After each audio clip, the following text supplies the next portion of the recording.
I'd like at this time to recognize Ms. Glusen Camp Perez for the prayer and the pledge. Would you please stand?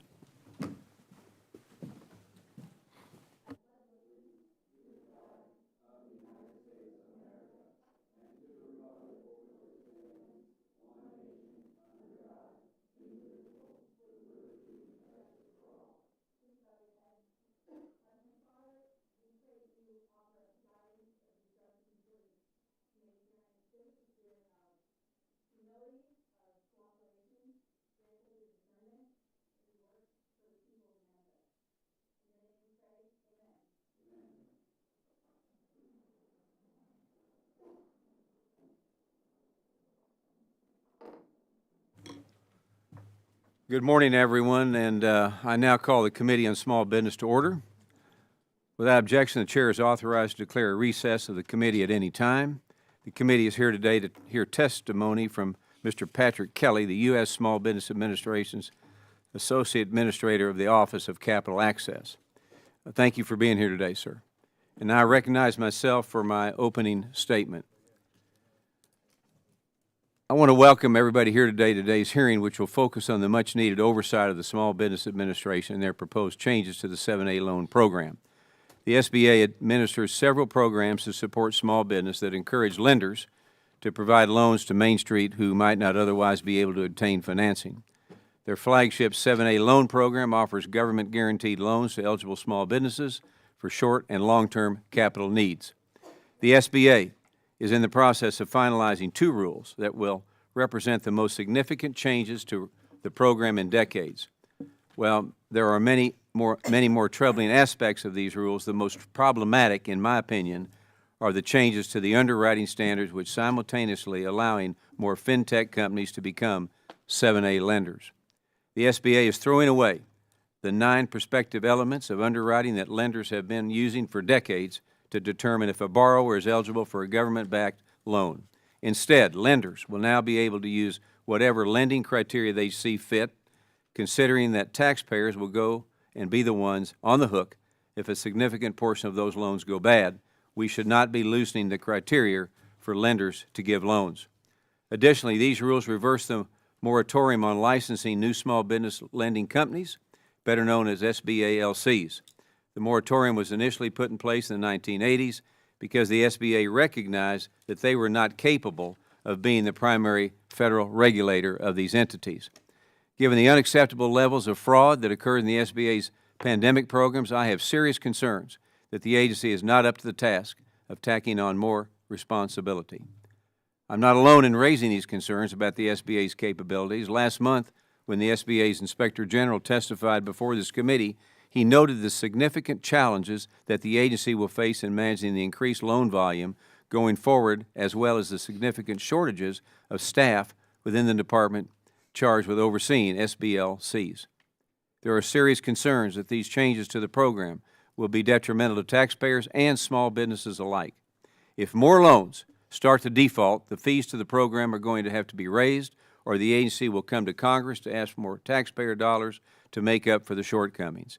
The policy notice released late last night, which lays out implementation for just one of the final rules, is not sufficient and does not satisfy our concerns. This is an extremely important hearing as we in Congress discuss what the future of this program will look like and what we must do legislatively to ensure the programmatic integrity of the 7A program in the future. I want to thank you all again for being here with us today, and I'm looking forward to today's conversation. And with that, I yield to our distinguished ranking member from New York, Ms. Velasquez. Thank you, Mr. Chairman, for holding this important hearing. The Small Business Administration's 7A program is the agency's flagship lending initiative. Under the 7A, SBA guarantees significant portions of loans, encouraging lenders to extend credit to small businesses that might not typically be able to obtain financing. So far, in FY23, the SBA has approved over 30,000 loans, totaling more than $14.6 billion, proving just how integral the 7A program is to our nation's entrepreneurial ecosystem. 7A loans strengthen local communities, create jobs, and move our economy forward. Given the critical nature of the 7A program, this committee must carefully consider and vet any significant changes. Last month, SBA issued 2 final rulemakings that have substantial implications for the 7A program. The affiliation rule loosens lending criteria, updates loan conditions, and eliminates various affiliation standards. While the second rule on SBLCs ends the SBA's long-standing moratorium on licensing new SBLCs. In the final rule, SBA states that it can license and supervise 3 new SBLCs, and it is speculated that some, if not all, of these new licenses will be granted to fintech companies. SBA instituted these rules to address persistent gaps in access to capital as part of the Biden administration's broader economic agenda. Increasing access to capital for underserved entrepreneurs has been and will remain a priority for me as the top Democrat on this committee. However, I am apprehensive about the SBA's decision to remove many of the long-standing guardrails and program requirements on loan criteria and affiliation standards that have served the 7A program well, while also lifting its moratorium on the licensing of new SBLCs.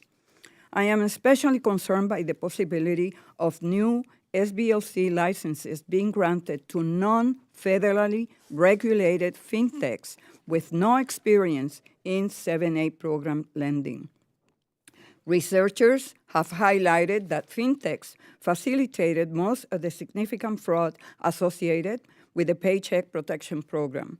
I appreciate SBA taking this situation seriously and the steps the agency has taken thus far to hold the blatant actors responsible for their actions. With that said, we will be doing a disservice to American small business owners by moving forward with changes that weaken and destabilize a highly successful program that has helped millions of entrepreneurs. The last thing we want is for unintended consequences of sweeping changes by rulemaking without detailed accompanying SOPs to harm the future of this program, which is an essential tool for many small business owners and entrepreneurs. And on the matter of SOPs, I remain concerned about policy changes being released late at night to everyone's surprise. As many of us on these days have indicated, it is alarming that major programmatic changes can come on a whim, no matter the administration. These continued changes to the incredibly important details are the reason we're taking our time to truly understand the impact they will have. As SBA moves forward with these rule changes, this committee must ensure that they are responsively implemented and do not negatively impact the 7A program and individual borrowers. Ensuring that businesses owned by women, people of color, and underserved groups is an important goal that I share with the Administrator Guzman. Today, I look forward to hearing from Mr. Kelly and the steps SBA is taking to ensure these rules do not risk the integrity of the 7A program. I remain committed to filling the gaps in the market in a bipartisan and thoughtful way. The small business committees in the House and the Senate have proven that we can work together to make a difference for our Main Street businesses. Whether during a global crisis or hard-fought SBIR reauthorization, we have always come together to put politics aside and do right by our nation's job creators. I look forward to doing just that again and working with the SBA and my committee colleagues in both the House and the Senate to find a solution. Thank you, and I yield back. Thank you very much, and I will now introduce our witness. It is my privilege today to introduce our witness, Mr. Patrick Kelly. Mr. Kelly is the Associate Administrator for the Office of Capital Access at the Small Business Administration. At the SBA, Mr. Kelly leads the agency's Office of Capital Access and has been leading the charge for the rules change we speak of. Mr. Kelly is a graduate of Colgate University and Boston College Law School. In a previous stint at the SBA, Mr. Kelly served as Deputy Chief of Staff, Deputy Association Administrator, and Senior Advisor at the agency, and also worked at the U.S. Department of Commerce. In between his time at the SBA, Mr. Kelly served as the Executive Vice President for Channel Partnerships at Live Oak Bank, where he primarily worked for the bank's corporate strategy and development team. Mr. Kelly, I want to thank you for joining the committee today, and I'm looking forward to today's important conversation. So with that, I now recognize Mr. Kelly for his 5-minute opening remarks. Chairman Williams, Ranking Member Velasquez, members of the committee, it's a pleasure to be here on behalf of President Biden, Vice President Harris, and Administrator Guzman. As Chairman Williams noted, I have been the Associate Administrator for the Office of Capital Access since March 1st of 2021. During that time, I've been responsible for the CARES Act programs, as well as the Restaurant Revitalization Program, which was a part of the American Rescue Plan. And then also in July of 2021, took over responsibility for originations for the disaster loan programs.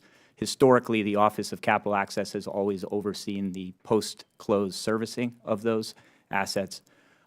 With respect to the core programs that have been highlighted by the ranking member's statement, as well as the chairman's statement, I also oversee the 7A loan program, the 504 program, the SBA microloan program, and the surety bond program. Since March 1st, 2021, under Biden-Harris and when Administrator Guzman came on board at the latter part of March, we have focused like a laser on the outstanding issues that we inherited with respect to fraud, waste, and abuse associated with the Paycheck Protection Program, as well as the COVID EIDL program. During the 2-year period that I've overseen these programs, we have reviewed close to 42 million, 41.9 million applications across those programs.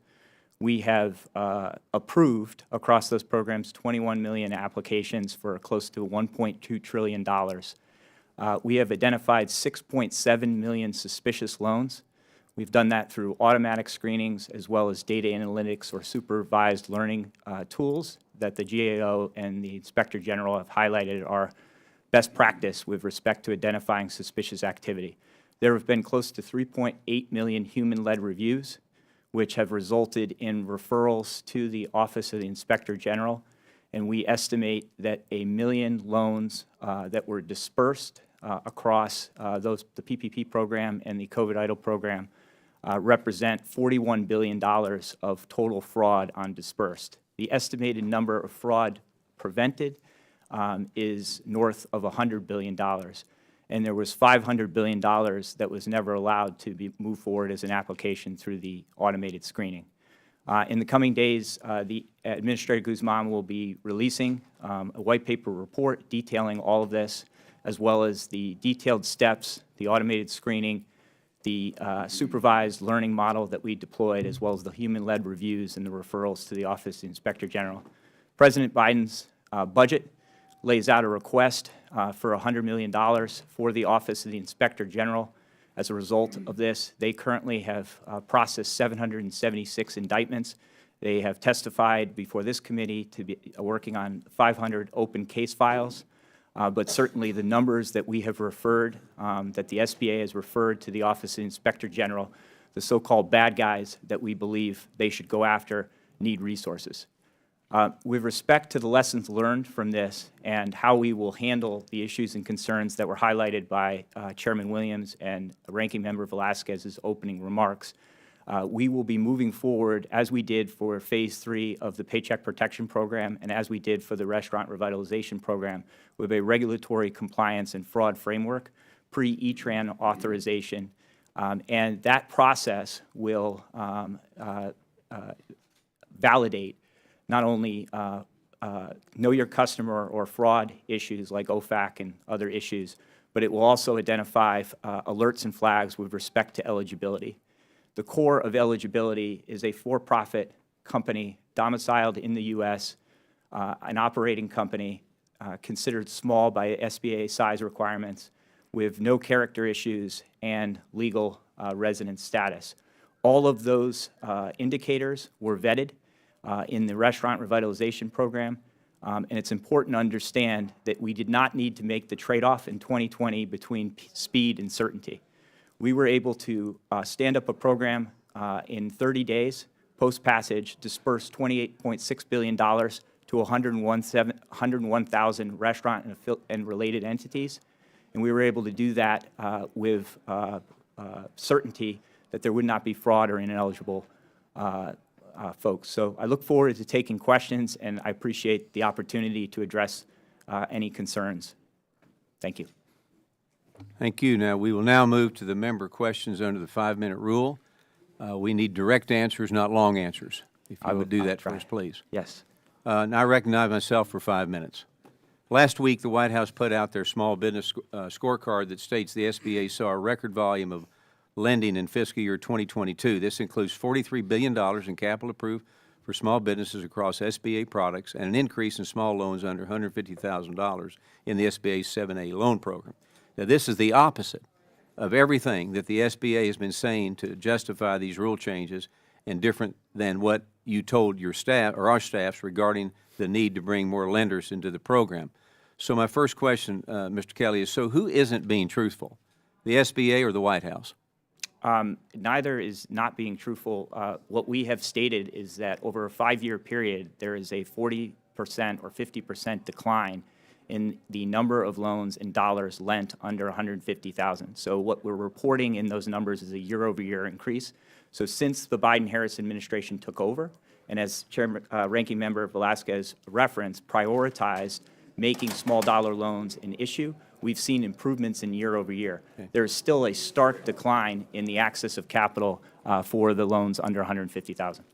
So the SBA's Office of Inspector General has found that many non-depository lenders in the 7A program were subject to limited oversight until a default occurs and identified significant issues within the agency relating to lender oversight. The Inspector General also noted a failure of the SBA to conduct regularly scheduled examinations over high-risk lenders. In short, the OIG has reported on many issues that questions the agency's ability to be a regulator, and I share these serious same concerns. And last night, the SBA released the policy notice for just one of the final rules to lenders that will help implement these new rules. It appears that for loans under $500,000, the agency removed almost all underwriting criteria, and lenders are allowed to give out loans however they see fit to anybody. And carving out smaller loans from any standard underwriting requirement is one of the worst ways to mitigate risk and will increase the chances of predatory lending on small business and taxpayers. So the agency is bringing on more lenders and diminishing underwriting standards at a time when the agency is already failing to conduct all the necessary oversight over the risk lenders. You don't need to be bigger, you need to be smaller. And this is a recipe for disaster. So, Mr. Kelly, what percentage of the current loan portfolio is under $500,000?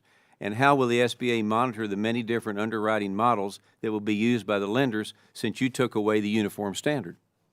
So two things. First, the reports you referenced from the Office of the Inspector General reference high-risk lenders based on a quarterly rank order that the agency and the Office of Credit Risk Management does to all of its assets.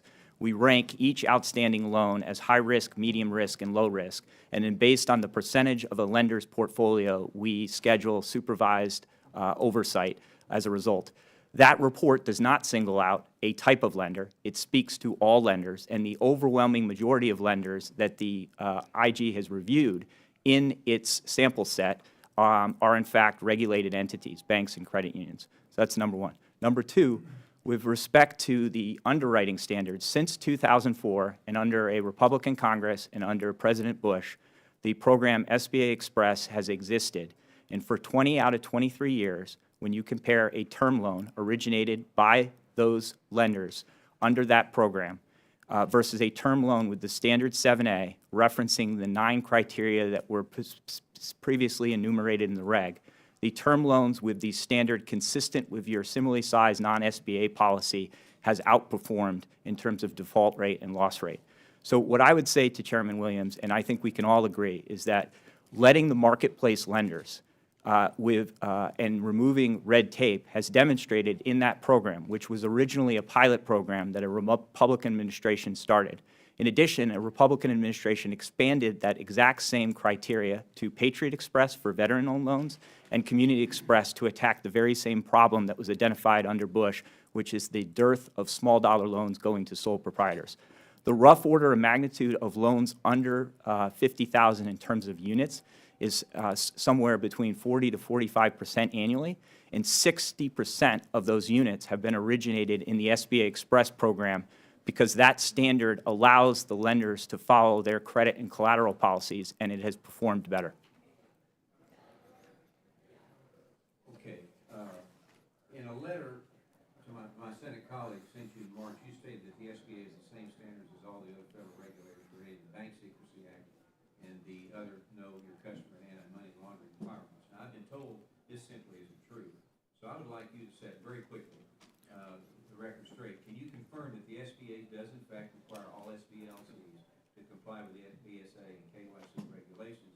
And where can I go to see the guidance that you gave to lenders on how to comply with these requirements? We need to make it quick here. You can go to the SOP, and the letter clearly states that all lenders participating, and it should be noted, and you noted in your opening remarks, Chairman, that while there's been a moratorium for 40 years, those SBL licenses could always be purchased by any type of lender, and in fact, 61 times were purchased and approved, and there has not been an issue with the committee in that 40 years regarding those 61 transfers. With respect to the oversight of those entities, it is exactly the same across all entity type. Thank you. I now recognize the ranking member for 5 minutes of questions. Thank you, Mr. Kelly, for being here today. The rules are set to go into effect within the next week, correct? That's correct. Yet, the SBA didn't release any information about the implementation of either of these two rules until late last night. And SOPs still haven't been published. Can you explain why the SBA has waited so long to release any guidance when it knew the rules were going into effect this week? Yes. So as been noted by Ranking Member Velasquez and Chairman Williams, I've participated in the Obama administration. I also, as Chairman Williams noted, participated for a large SBA lender for 6 years in the private sector. There is nothing about the implementation with respect to the posting of procedural notices that precede SOP publication post rules becoming final. We are in the, as you know, we are in the 30-day window before the rules become final. We wanted to get the procedural notice out before the rule becomes final. We achieved that, and the SOPs will follow. The language that's reflected in those procedural notices will be reflected in the SOP. Yes, I hear you. But when do you expect the SOP to be published? I think it will be published, if not today, this week. Because when you went to the Senate, you stated that it will be released on May 3rd. Yes. And why you didn't release it on May 3rd? Chairman Velasquez, if I could Ranking member, soon to be chair. Sorry, I apologize. Sorry, Chairman Williams, sorry. Apologies. I gave you a promotion there. I too would like a promotion. I would like to be able to deliver on but my timelines. question then is, you know, you say May 3rd, it didn't happen. How is the SBA expecting lenders to comply with the rule without the SOP? So as a person that worked for the nation's #1 SBA lender by dollars lent in the private sector, when rules were changed, so for example, in 2018, 2017, rules were promulgated by the Trump administration, the order of operations that we are following is exactly consistent. And prior That doesn't make it right. Well, it makes it necessary in terms of there's an order of the way that APA and our procedures call for in terms of you pass the rule becomes final. You can't operate until the rule has become final. So you want to give the guidance before the rule becomes final, which we've done, and then you don't want to proceed or create confusion that lenders can operate before the rules become final. Have you considered delaying the rules in order to give lenders and borrowers more time? No, because the changes in the rules, specifically the underwriting criteria, all remove red tape and bureaucracy that banks and credit unions, in my 13 years of being exposed to this, have asked for repeatedly and routinely over every year. Okay, so the final rule changed the definition of an SBLC from what was proposed in the rule. The proposed rule stated that an SBLC was, quote, only to make loans pursuant to the 7A and microloan program. But in the final rule, SBA deleted the word only. By removing the word only, was the intent to allow SBLCs to begin making non-SBA loans? Well, today, all of our lenders make non-SBA loans. We are responsible for overseeing the loans that they make within our program, and as the IG has highlighted in its management challenges report, the key areas that we're responsible for oversight are eligibility and reasonable reassurance of repayment. And so we are responsible for overseeing that. I can't speak to the exact clause that you're talking about, but the intent has always been, and SBLC Right here, I have it had right here. Small business lending companies, if you know, it is a non-depository lending institution that is SBA licensed and is authorized by SBA to, and what was proposed in the proposed rule, in the draft, only to make loans pursuant to section.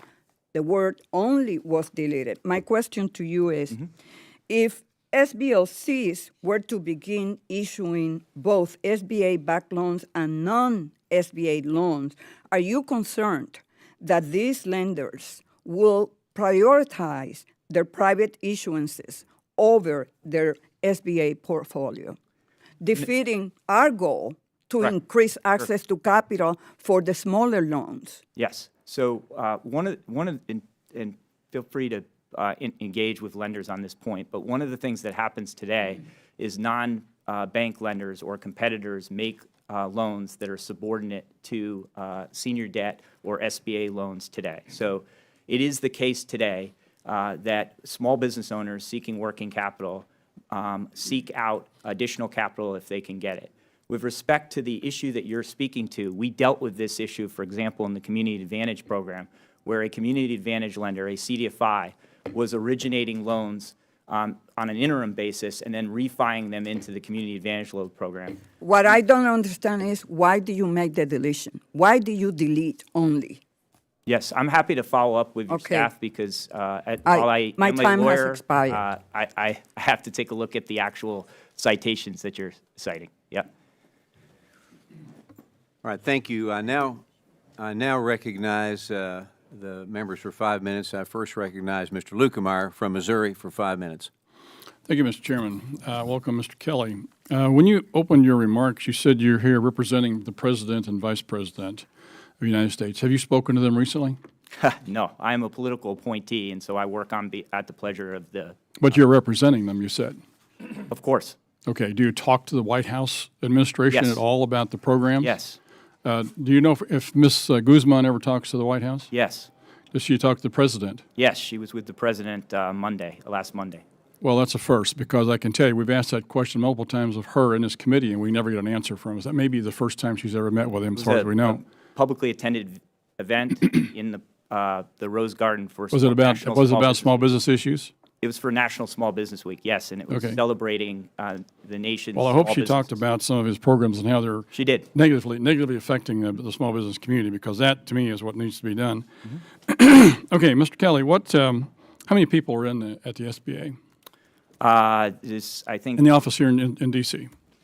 in the office here in D.C. I'm not sure what the total head count for the agency is. I think something around 2,000 plus, and then it goes up and down. How many people are in your department, let's put it that way? So there are 300 FTE in the historically defined Office of Capital Access. We Okay. took over disaster How many people lending. show up for work today? All of them.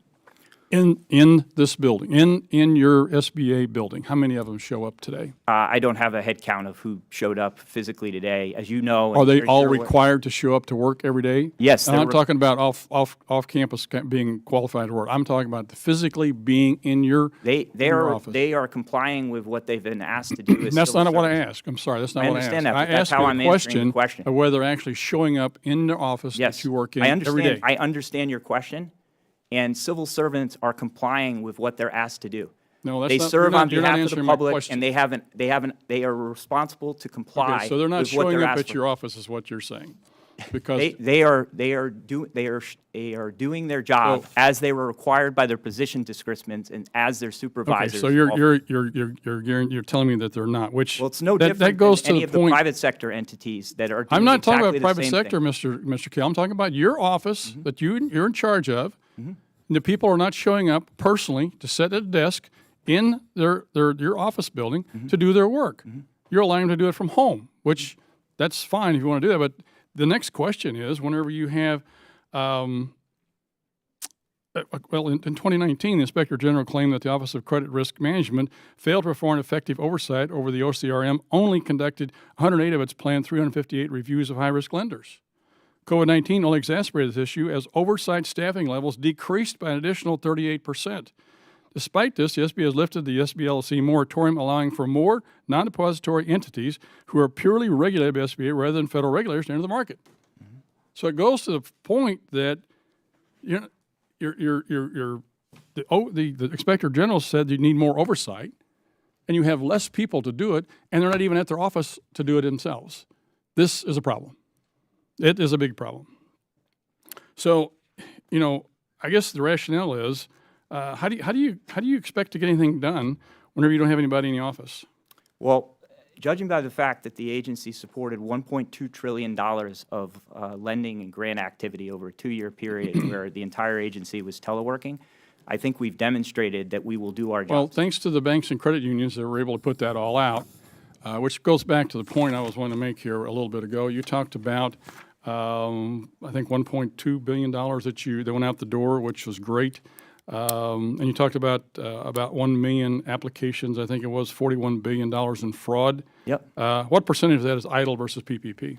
It's roughly 45-55 PPP to COVID idle. So for $46 billion, we paid the lenders to Okay, so the originate idle over program was roughly- 400,000 instances of fraud. Idle program was roughly $400 billion, and they had about $20 billion worth of fraud. And the PPP program was about $800 billion, and they had about less than $20 billion. Or we paid the lenders $46 billion in servicing fees for a 4% fraud rate.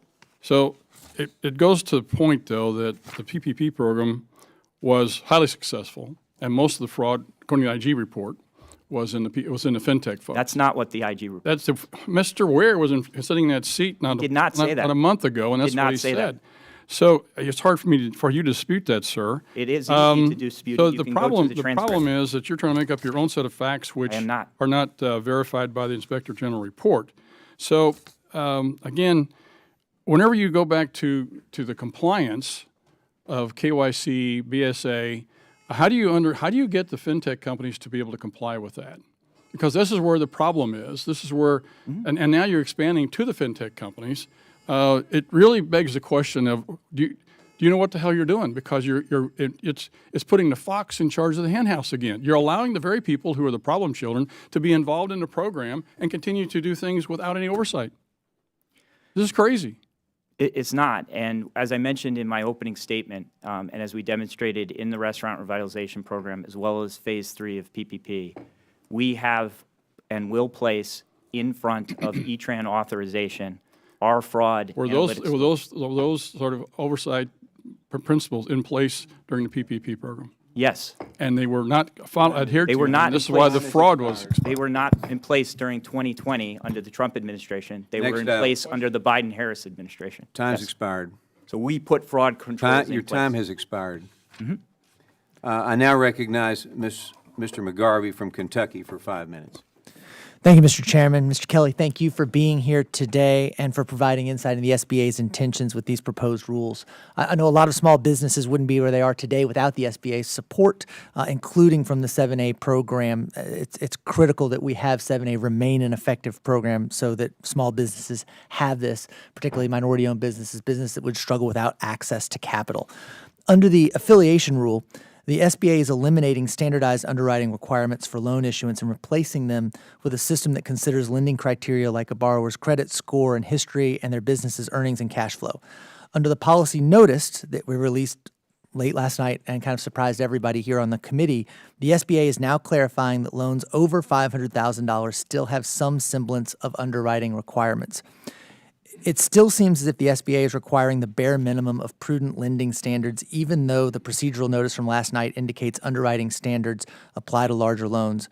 Can you explain to us why some mandatory underwriting requirements were left untouched, and if this could have the potential to affect the SBA's ability to protect small businesses from inappropriate loans and the 7A program from significant loan losses?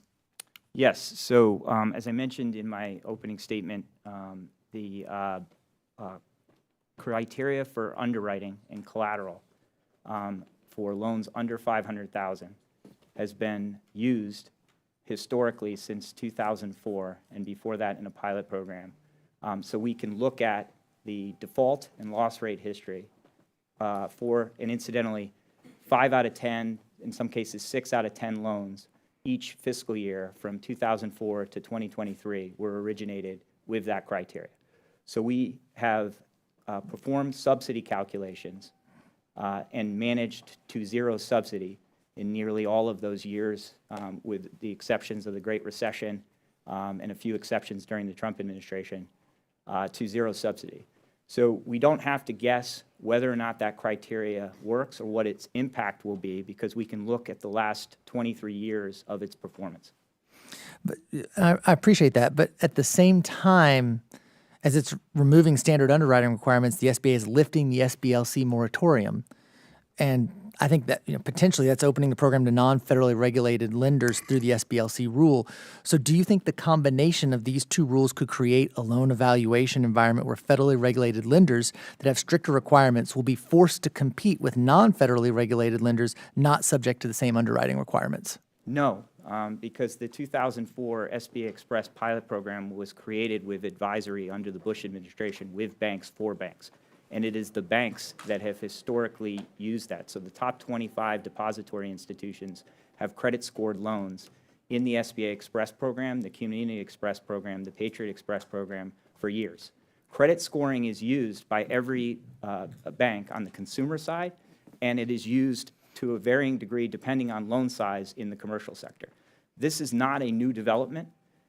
You heard Deputy Inspector General Sheldon Schumacher in the Senate hearing speak to that fact towards the end of the hearing. It's in the transcript where he reflects on the fact that financial technology, including credit scoring, is used by banks and credit unions today. So it is the banks and credit unions who have made up the majority of our lending year in, year out, will continue to do so, and they are the ones that have sought out the changes that we have put in the SOP. Now, as depository institutions, do they want additional competition from non-bank lenders? No, they do not. But in terms of the actual eligibility and underwriting criteria, these are changes they've asked. The National Association of Development Corporations, which represents the 504 CDCs, of which there are over 200 in the country, have been working on eligibility issues since 2011 in the Obama administration, where they called for the elimination of the personal resource test as well as the affiliation rule change that we've made final. So these are things that have long been understood as necessary to remove red tape and bureaucracy to get small dollars out the loan. It impacts not just the size of loan, but it impacts every gap in the marketplace. So for example, in rural America, there is a dearth of construction financing. There is a dearth of loans to businesses with no collateral. All of these issues are reasons why this program exists and why lenders are looking to make the core product more cost-effective. Well, I appreciate that. And obviously, for our small businesses, want to have less red tape and bureaucracy, that we can have access to capital in our small businesses. Correct. But this is still a piecemeal approach of regulatory and procedural changes, often that don't have enough guardrails in them. They're often coming at the last minute. Do you think that the SBA is risking confusing lenders and borrowers about the actual rules by which they're expected to comply? No, because the rules that are reflected in those procedural notices exist today, and what is piecemeal is their application. What has made the agency, what has made lending for SBA hard is you have to hire a nerd like me to figure out all of the different variations within the SOP. What this administrator has done is said, you don't have to hire a nerd like Patrick Kelly. You can harmonize the rules to optimize the outcome. Thank you, Now Mr. Chairman. recognize Mr. Musser from the great state of Pennsylvania for 5 minutes. Thank you, Mr. Chairman. Mr. Kelly, earlier when Mr. Lukemeyer was asking you about the number of employees in the office, you dodged, you hid the answer. That's a big difference than the private sector. If you ask that question to a private sector company, and I ask them often, they'll say, yeah, 50% of our customer service works remotely, 50% tech service works remotely. You wouldn't answer the question. You were embarrassed by it. I said, and you're no, hiding it. no, sir. I said There's no 100%. question. I said take back my 100%. time. No, sir. Repeatedly I said today, 100% the SBA of the employees. You know something? You might do what you want No, in your bureau. We have oversight here, and you're going to follow the rules of this committee. The SBA has the 7A rules have caused great concern among both Republicans and Democrats. Mostly everyone I speak to feels that you are hell-bent on rushing these rules without any concern for Democrats and Republicans ignoring the final rule. Why is that? It's not the case. We believe it is, based upon the facts of the situation and the fact that you're just blowing off any recommendation or question. But you just state that's not the case, and that's that. Would you like me to elaborate? Well, by moving the program, the 7A portfolio, towards a more subjective underwriting method for loans under $500,000, how does that protect taxpayers from losses? The OIG has concerns, and you've actually used language, maybe not you, to do what they do for loans under $500,000, which is 75% of all the 7A loans. How does that instill confidence in us? The standard that you're speaking to, consistent with similarly sized non-SBA loans, and the euphemism that was explained at a bank trade association conference, do what you do, has been around for over 2 decades and is reflected in every budget that has been passed since then with respect to the subsidy calculation. So lenders came, banks, credit unions, came to the SBA and said back in the 2000s, under the Bush administration, there is too much red tape associated with small dollar loans. Loans at that time under $350,000, and then this body raised the threshold for Express from $350,000 to $500,000. That standard has been in existence. The lenders know this.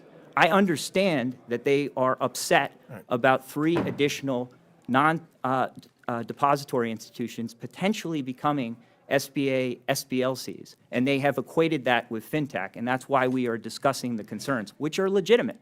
Safety and soundness is terribly important. I have been a part of the agency's creation of the Office of Credit Risk Management since 2010. I was involved with the regs that were put forward to create the Paris framework, the SMART framework.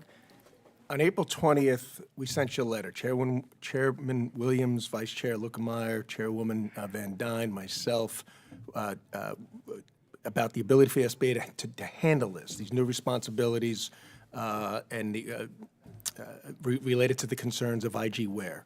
It was April 20th, 3 weeks ago, basically. You've never responded. Any reason you didn't respond, or can we expect a response sometime in the future? Yes, you can expect a response. Okay, anytime. Can you tell me when? In short order. The process goes through an agency clearance process. Okay. April 12th, press release, the SBA stated that these new rules will utilize modern technology to make lender oversight and borrower protection stronger. Can you tell us what the technology is to make borrower protection stronger? Yes. The way that Bank Secrecy Act laws are complied with today is the use of third-party databases where you take a unique identifier from each applicant. So in our case, we're dealing with TIN, tax ID number for business applicant, and then owners of 20% or more, or in banking vernacular, beneficial owners. We run that against databases to create alerts and flags across 19 different screening categories, which traverse eligibility. I mentioned the eligibility criteria earlier, and also run them against lists like OFAC and other fraud issues. So for the first time in the agency's history, and what is highlighted in the IG's report, is that delegated lenders have historically not had anything pre-approved prior to obtaining E-Train authorization. So under this administrator, we are instituting this not just in our CARES Act programs, but in the general business loan programs, including 7A and 504. When I was Revenue Secretary in Pennsylvania, we implemented something similar. Do you know how much it costs, and is it ready, and when will it be ready to be implemented? Yes, the great aspect of this, from a cost perspective, and this is something we should all celebrate, is that the oversight fees beginning in 2017 can be charged to all of the lenders and are on a pro rata basis. And we are able to use other contract vehicles based on a performance base to institute the technology. Thank you. So it is ready Time is to up. implement. Thank you.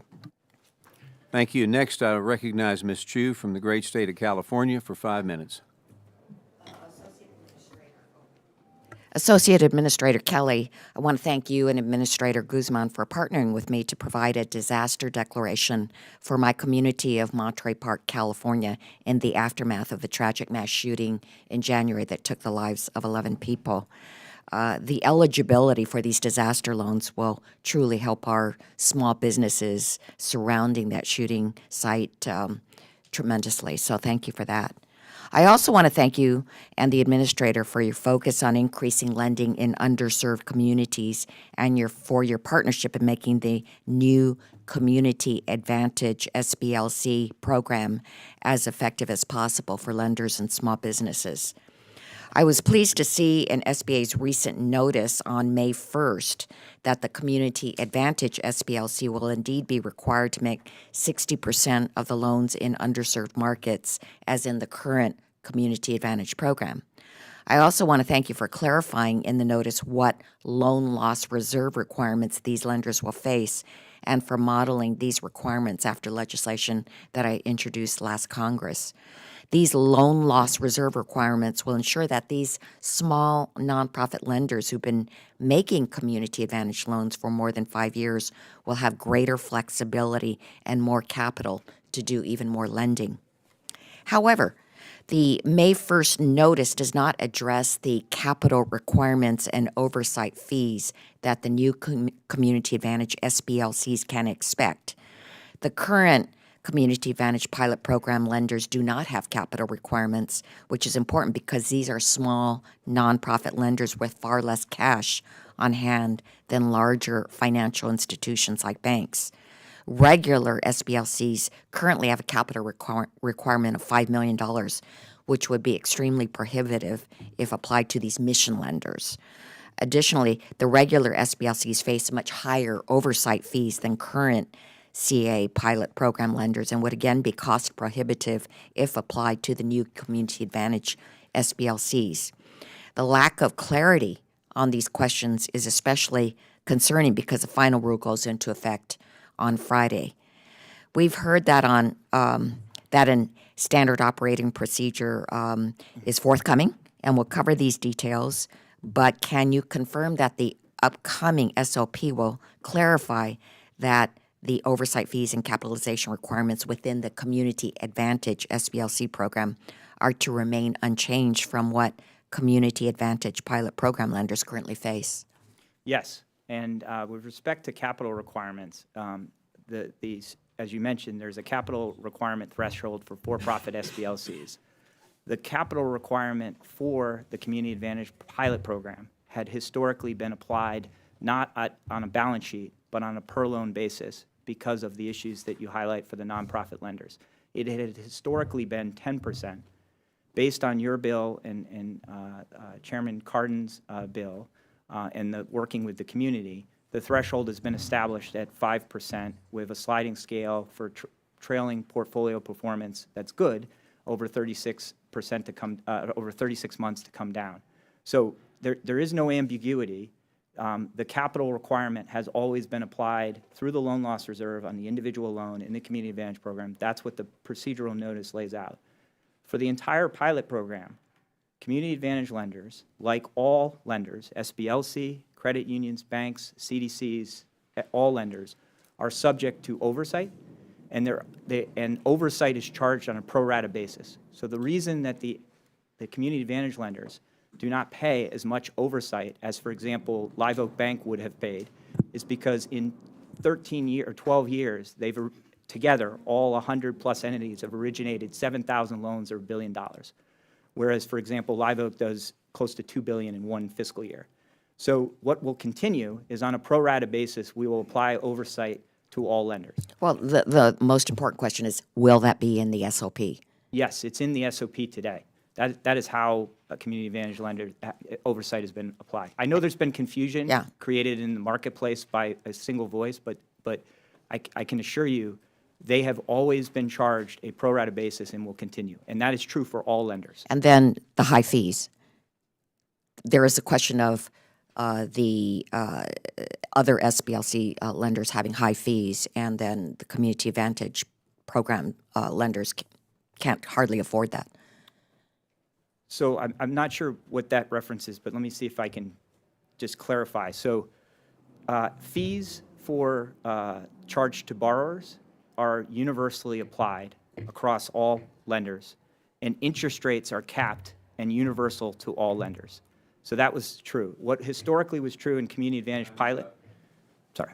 Time is up. Okay. Next, I now recognize Mr. Stauber from Minnesota for 5 minutes. Thank you, Mr. Chair. As a former small business owner, I understand how important it is for small businesses to have access to affordable credit. Without loan programs that enable our small businesses, they will not be able to grow, support jobs, and help countless Americans achieve that American dream.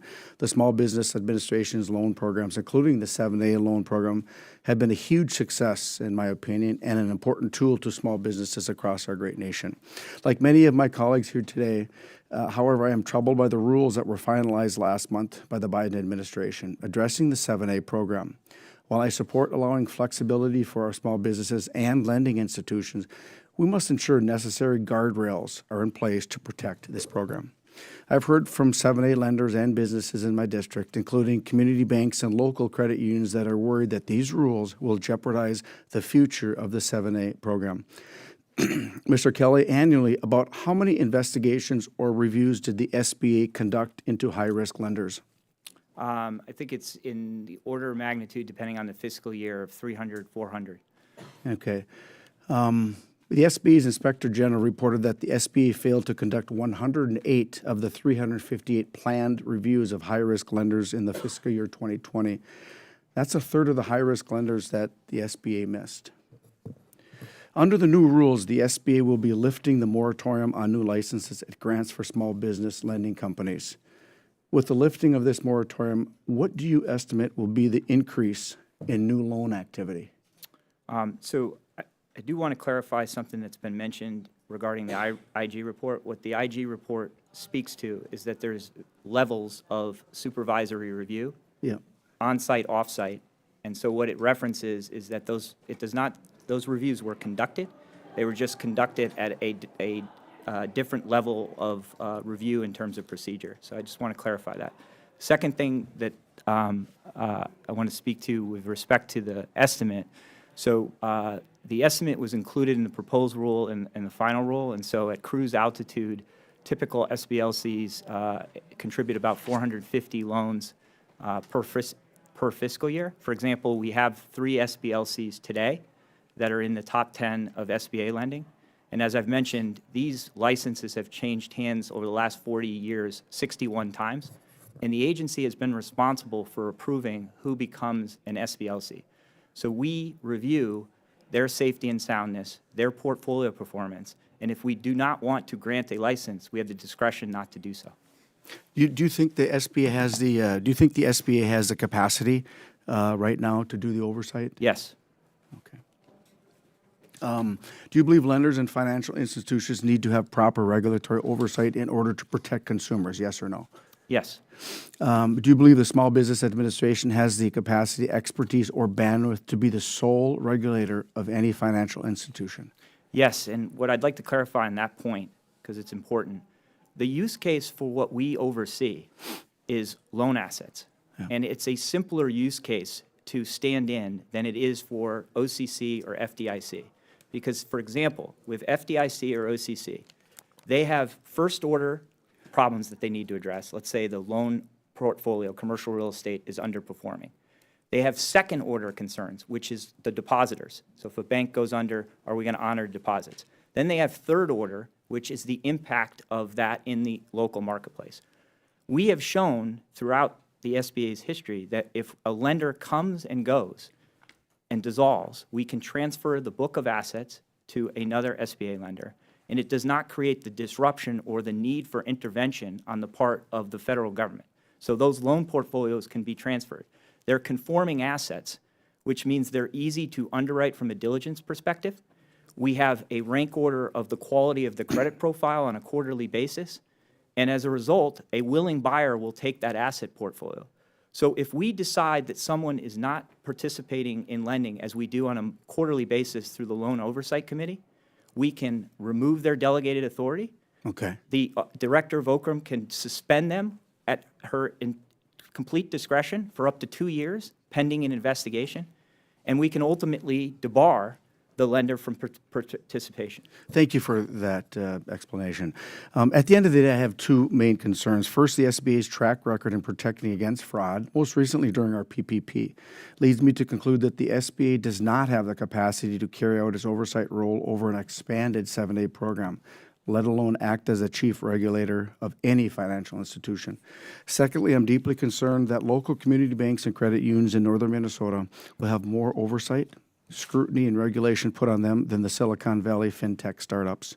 We must protect the 7A program, and I yield back. So, Mr. Chairman, before Mr. Stauber leaves, I think we should wish him a happy birthday. Ha. Well, I don't know if he wants us to or not. Chairman, I second that. I withdraw my motion. Yeah. I'm celebrating my 39th birthday 18 times, Dean. Okay, I now recognize Ms. Davids from Kansas for 5 minutes. Thank you, Chairman, and thank you, Mr. Kelly, for joining us. I think that this has probably been one of the more lively Small Business Committee hearings I've been in, but it I think reflects how imperative our role in oversight is as it relates to protecting our small businesses, and then, of course, as Mr. Stauber said, the integrity of the 7A program. I want to jump right into a follow-up, actually, to some of the questions that Mr. Stauber was asking, which is around the regulation of the lenders.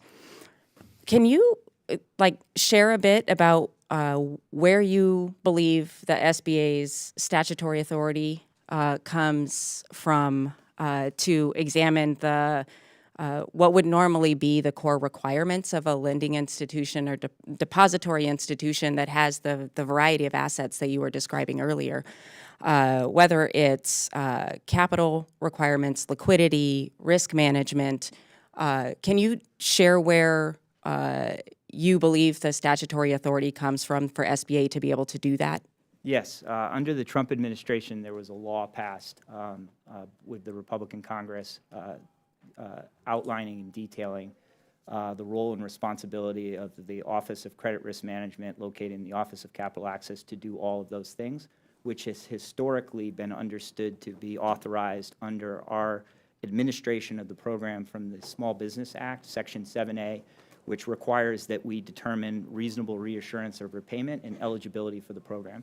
So in order to determine reasonable reassurance of repayment, I'm sorry, that your reasonable reassurance of repayment is not the same thing as ensuring that you have the ability to fully examine the allocation of assets, liquidity requirements, and risk management overall of an entire entity in the same way that depository institutions are. So if you're talking about asset allocation like long-term dated treasuries with respect to deposits, agreed, and that's not what we do. If you're talking about assets generated in our program and their ability to be repaid to the taxpayer without the guarantee being honored, then we do have the authority. Okay, so I want to I also want to follow up on some of the questions that Mr. McGarvey was asking, because I'll give you the benefit of the doubt. I think that you were responding to his question about lenders by talking about the borrowers and the need to reduce red tape, both on the borrower side and on the lender side.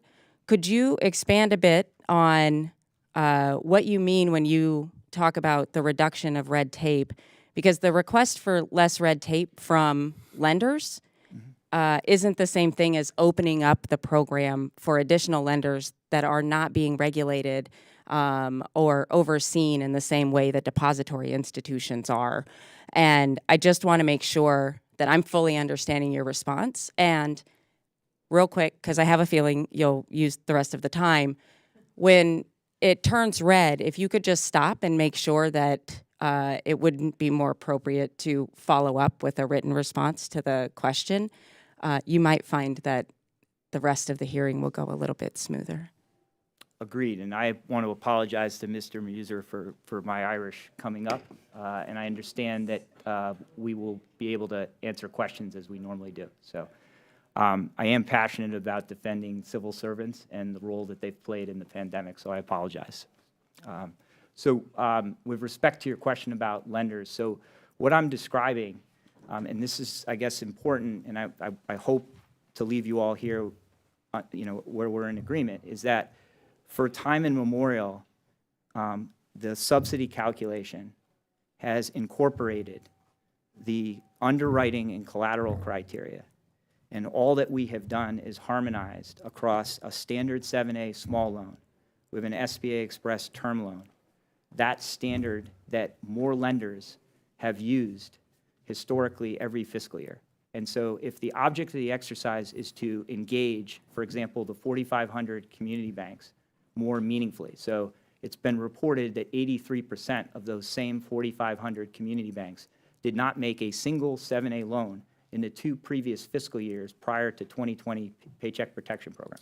So if we want them to meaningfully be available in their communities, we need to optimize the responsibilities, the criteria that they need. Can I stop you there? I absolutely recognize that. I just will add that some of the fintechs that we've been talking about are not subject to all of the rules and regulations and oversight that our community banks have been adhering to for a very long time. With that, I will yield back. I now recognize Mr. Elsie Hey. from the great state of Texas for 5 minutes. Thank you, Mr. Chairman. Mr. Kelly, thank you for being here. Sorry, I apologize. That's all right. Howdy, Okay. how you Hey. doing? Thank you for being here. You've got a long history of service as a civil servant, and I understand that you want to defend the folks that you work with. That's highly admirable, and I understand that you went to Colgate and then BC Law. So you're an immensely talented man. You worked at a bank, and, Mr. Williams has been in business for, a couple of eons, I think. But he's been a small businessman for many, many years. My colleague from Missouri has as well. Been in business for a long, long, long time. I've never heard Mr. Lutkemeyer get upset before, and somehow you managed to do that. And I'm not sure if I heard the answer or not, but it's kind of a pro forma question that we've been asking in all of our committee hearings after the declaration that the COVID catastrophe is over.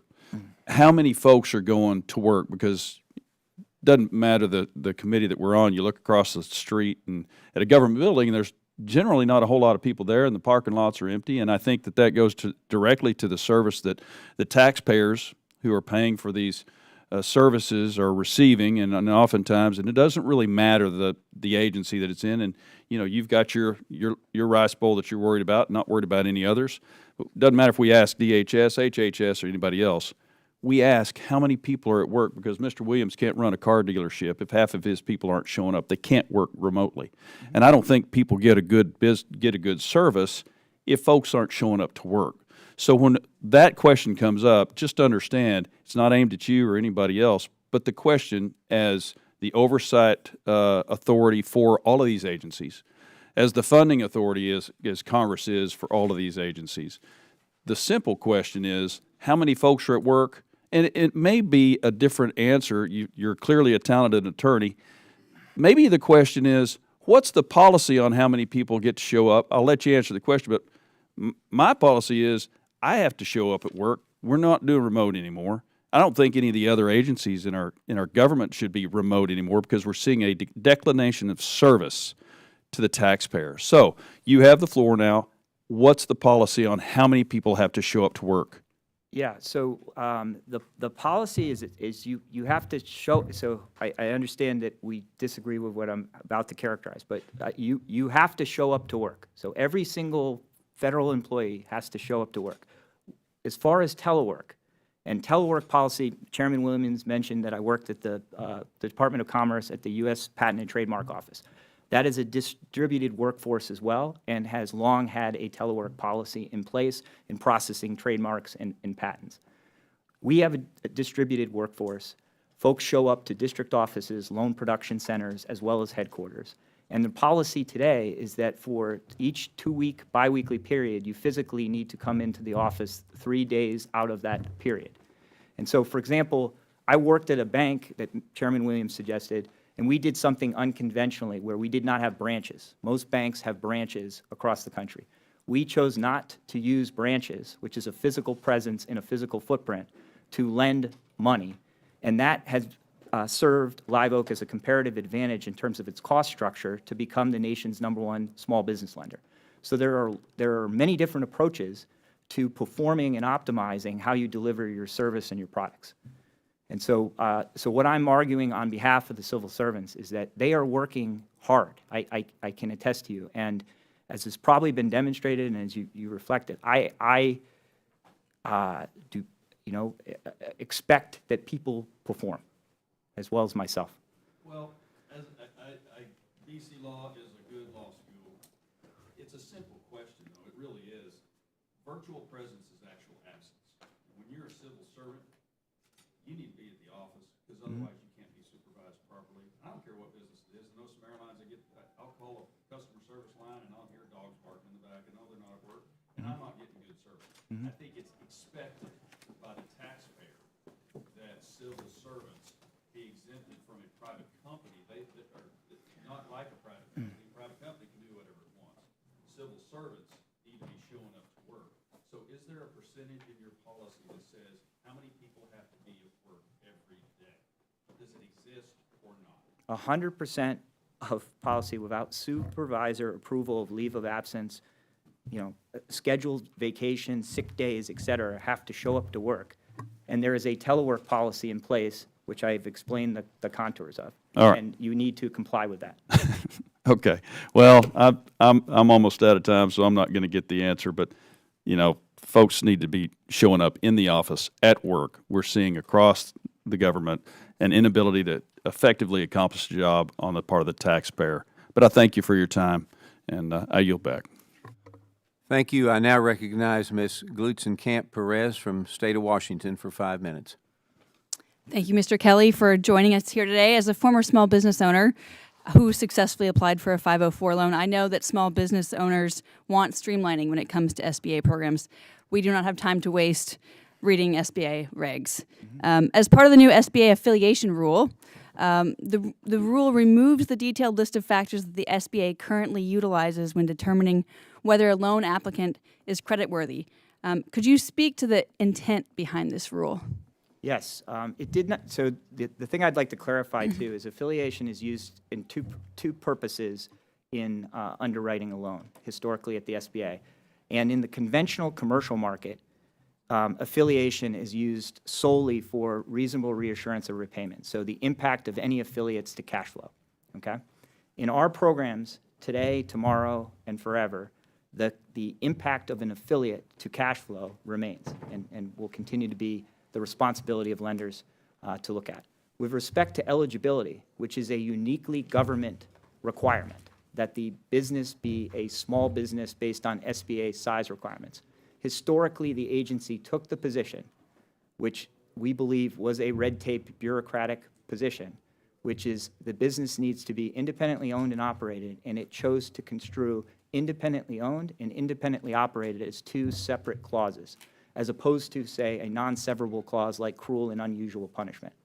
So what we're applying And what we saw work in the restaurant revitalization program, in the COVID EIDL program, to a varied degree in the Paycheck Protection Program, is a standard ownership test. So you knew who owned your business. If I asked in the community who owns your business, they would tell me to see you, and the buck would stop with you. What was happening with the affiliation is that a subjective criteria of totality of the circumstances to determine whether third-party management agreements that you enter into, you, the small business owner, enter into, creates negative control deemed by a federal government employee. So the federal government will tell you who controls your business based on the agreements that you've entered into with a third party. We believe that that's wrong. And so we took the position that independently owned and operated should be viewed like cruel and unusual punishment as a non-severable cause for the purpose of determining eligibility, because size standards, meaning total number of employees for certain NAICS codes, revenue standards for others, and in the loan program since 2010, when Ranking Member Velasquez passed the Small Business Jobs Act, includes the alternative size standard. And what we found in both the government contracting division and in these loan programs is that even accounting for affiliates in eligibility, the businesses are still considered small.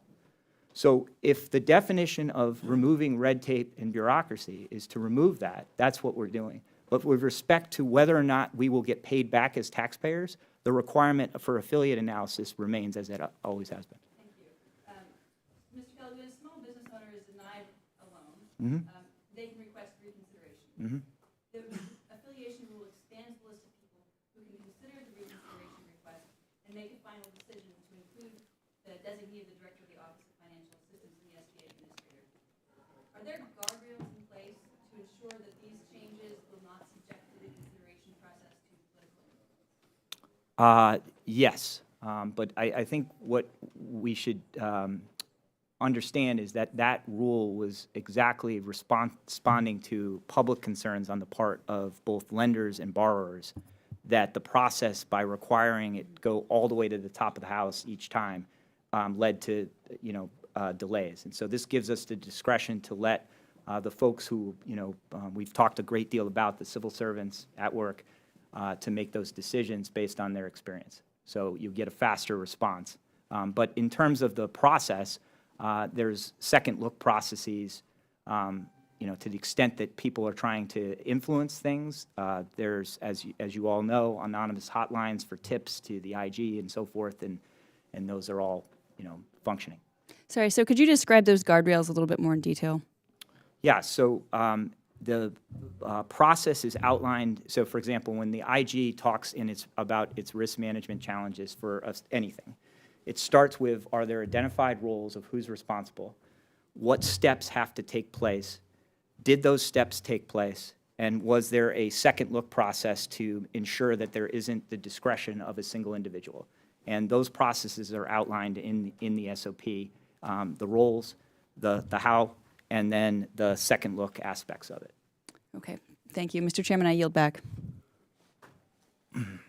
Also, let me remind all members to turn their mics on when they need to. I now recognize Ms. Salazar from Florida for 5 minutes. Thank you, Mr. Chairman. And good to talk to you, Mr. Kelly. My name is Maria Salazar. I represent the city of Miami, where SBA is like the crown jewel. People really think that this agency is really cool.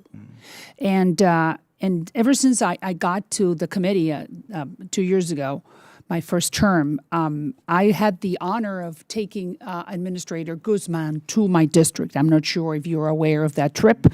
I took her to 8th Street. She was able to see all those small businesses, the dry cleaners and the flower shops, and people that look at the SBA, as I said, as the crown jewel.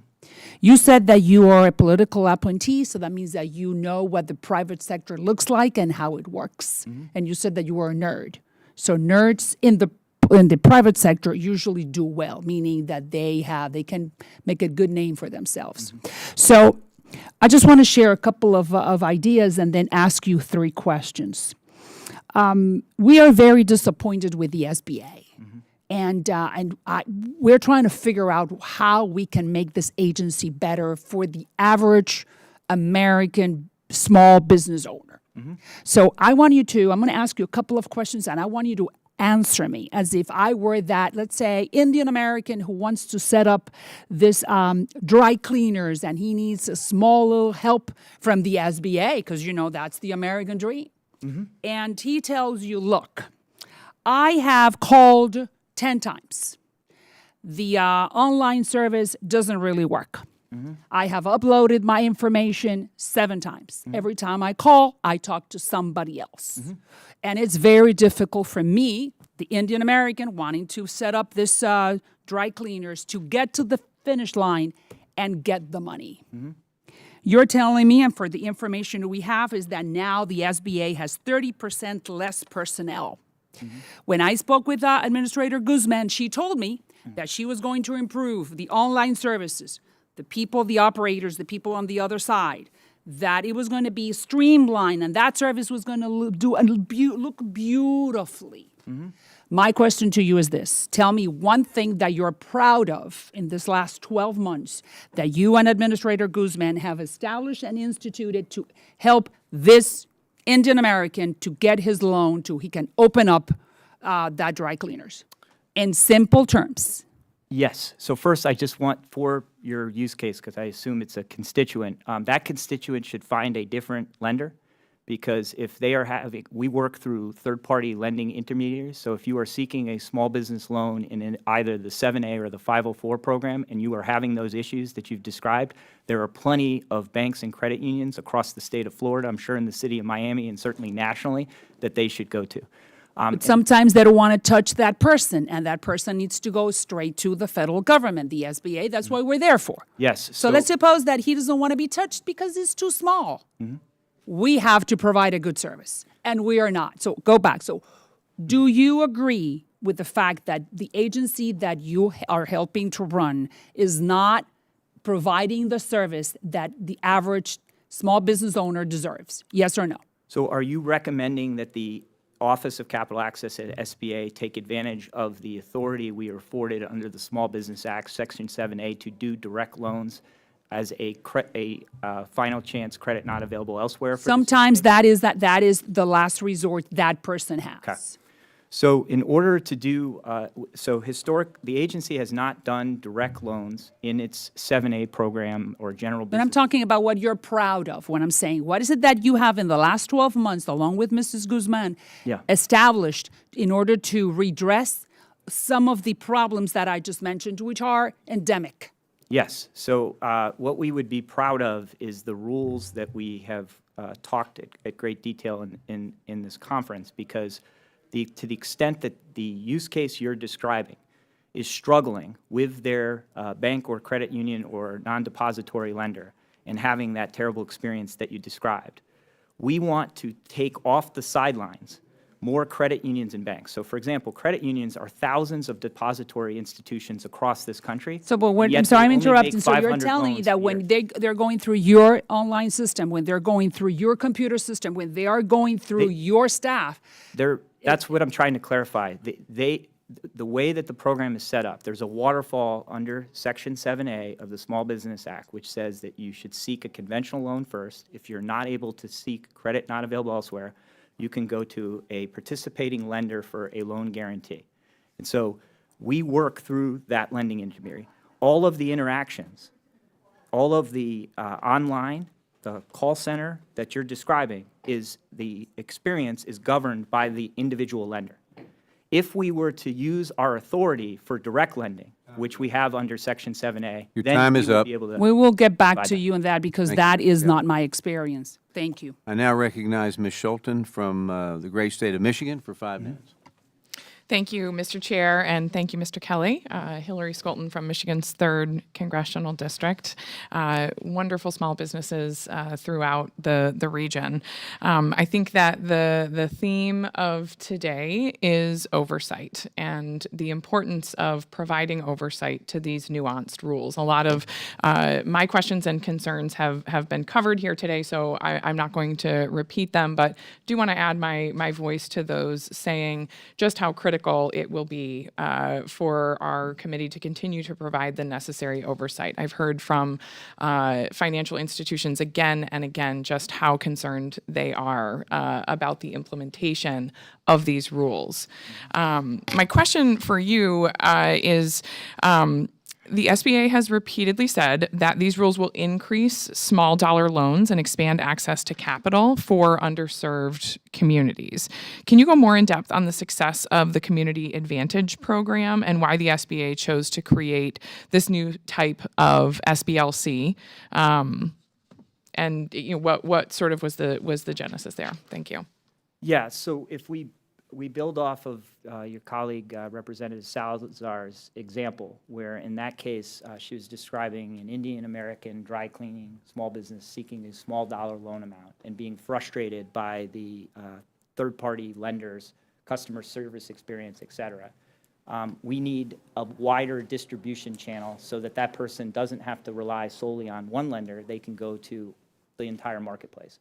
And historically, certified development financial institutions were not eligible to participate in the 7A program. So beginning in 2011, under the Obama administration, we temporarily lifted the moratorium. So you're allowed under pilots to waive regulations. So we lifted the moratorium, issued temporary licenses. And we did that to experiment for safety and soundness reasons, but to experiment that those lenders who were embedded in communities where, for example, there are 1,700 banking deserts across rural and urban areas where there is not a bank branch within a 10-mile radius, but there are CDFIs.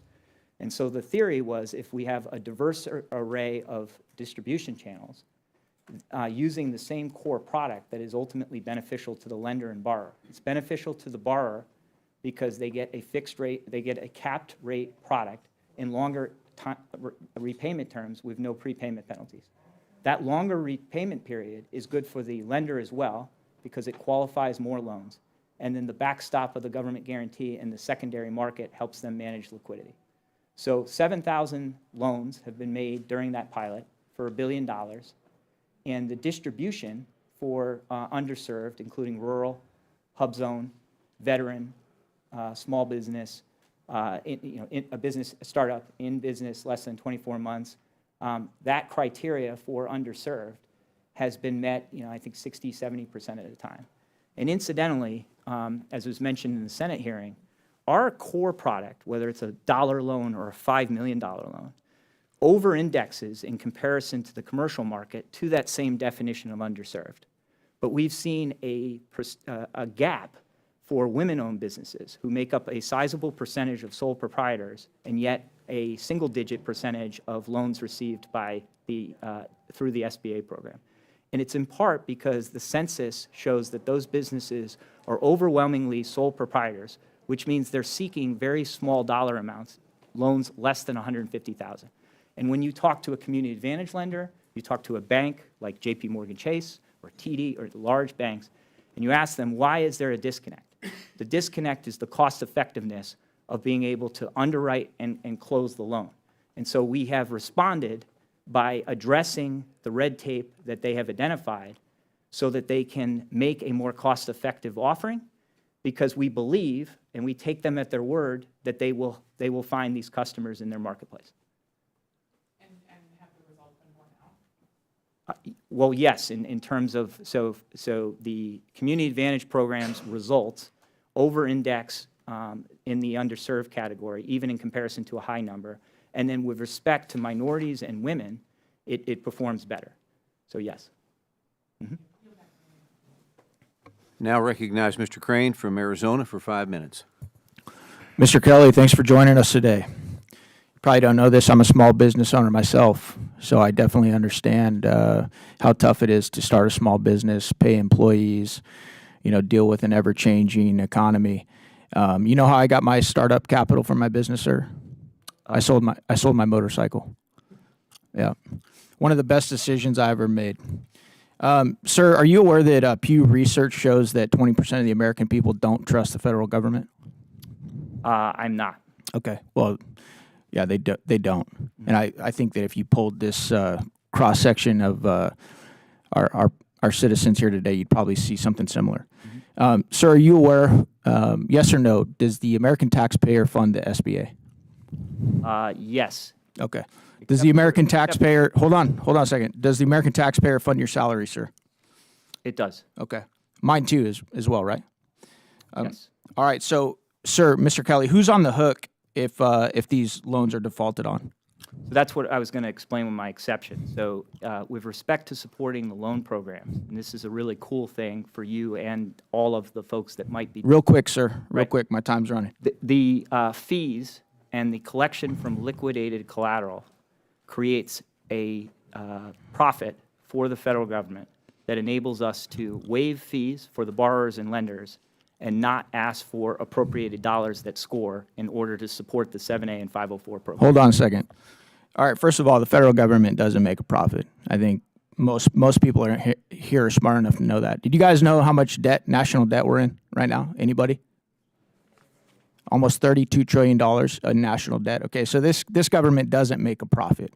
Matter of fact, it continues to spend money upon money upon money that we don't have. It just continues to print money that we don't have. And that's my problem here, Mr. Kelly. This town, these administrations that make up this town, the lobbyists, the special interests, are notorious for being poor stewards of the American taxpayer dollars. And now you're trying to implement changes to these loan programs to make it easier to lend people money that we don't even have. That's the problem. And it's for that reason, and because of the debt, the times that we live in our history in this town, in this government, of showing zero fiscal responsibility, that I don't support these changes, and I don't think they're appropriate. I yield back my time. Thank you. Okay, I now recognize Mr. Phillips from Minnesota for 5 minutes. Thank you, Mr. Chairman. Welcome, Mr. Kelly. I want to start by thanking you. I know there are lots of things you could be doing with your life other than this, and I want to thank you for your service. I do a series in Minnesota called On the Job with Dean, where I visit small businesses and work a shift for 2 or 3 hours and have learned a ton. The good, the bad, the ugly about the SBA, but mostly the good.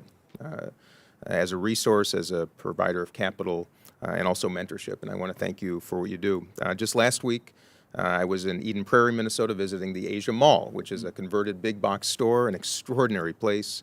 Administrator Guzman and the second gentleman came to visit. I worked a shift as a stock boy and a cashier, and once again saw SBA loans creating a wonderful story of success in my district. And I also am a deep believer in shared success in employee ownership, and have been trying to push both this committee and my colleagues to look at ways where we can build bridges to more shared ownership.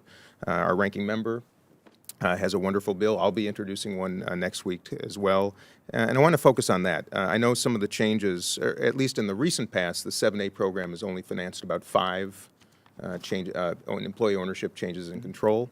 I know under the affiliation lending criteria rule now, partial buyouts will be allowed under 7A. So if you could just speak to how you think that might increase access to capital for employee ownership, and any comments you might have. Yes, and not to pour salt in the wounds, but the forthcoming SOP will have delegated authority for ESOP transactions. So I did want to mention that. Okay. So with respect to partial buyout, the reason that this was put in here is to affect employee ownership. Okay. And historically, what's challenging about an ESOP is that it's a formal process that requires role-based compliance. So a fiduciary, a designated employee to take time away from, doing the duties of a stock boy, as you suggested, to perform their roles to stay in compliance with the regulations governing that. So it works for a certain size company. It does not work for the what President Biden has characterized as the mom and pops, or the smallest of the small. So what partial buyout does is it builds off of a process that has worked well for 7A lenders, which is change of ownership. A third of all SBA loans are either full partner buyouts or full stock or asset purchases today. This is a transaction that they do a lot of. And so today, an existing ownership can dilute their common stock ownership to their employees, and the business's cash flow can pay for that transaction. And of course, all parties with 20% or more stock in the company will remain on the hook with an unconditional personal guarantee. So we believe this transaction will be cost-effective, it will be one familiar to our core lenders, and they will originate more deals that way. Okay. Are there any other structural barriers that you think could be addressed to further increase availability of resources for ESOPs? No, for so we looked at ESOPs when I was lending, so I built out a lending division prior to the last role that was referenced and did about $500 million of lending. And we looked at ESOP transactions. They actually have very favorable benefits if, for example, you're a defense contractor, okay? So cost plus and things like that for reimbursement. But for the core businesses that are in your districts, the transaction costs were too high for the seller, Right. and the time it took to effect the transaction meant for a lender that we needed to move on to originate more loans. And really, everything about a lender, and this is good or bad or however you want to look at it, is I got to meet my quota for that quarter, and I got to hit that bonus at the end of the year. And so I have to move on a timely basis. So. Okay, no, I appreciate it. A couple of quick questions. With turmoil in the banking sector, have you noticed any hesitancy amongst lenders in recent weeks, months, as it relates to 7As? Well, it was cited that the lending's on track is about $14 billion today. I think there's no question. The Fed has reported this. It's in whatever periodical you consume each day that there is going to be a tightening of the credit box. Now, in SBA lending, a tightening of the credit box normally means that this is a tool that becomes more handy, right, for the lenders. And the challenge, and I really want to reiterate why we're doing all these changes. In 7A lending today, there are 20 lenders doing 50% of the lending nationwide every year. Can you say that again? 20 lenders do 50% of the lending. So a nation that has 33 million small businesses, because of the red tape and bureaucracy that we are removing, but historically has been in place, has supported 20 lenders, and I've called myself a nerd here, so I'll take another way. So that needs nerds like me at the bank to comply with the rules. So we are trying to level the playing field so that we can get 4,400 banks and thousands of credit unions off the sidelines into using these programs. Great. Thank you. My time's expired, so I yield back. Thank you, Mr. Kelly. Yep.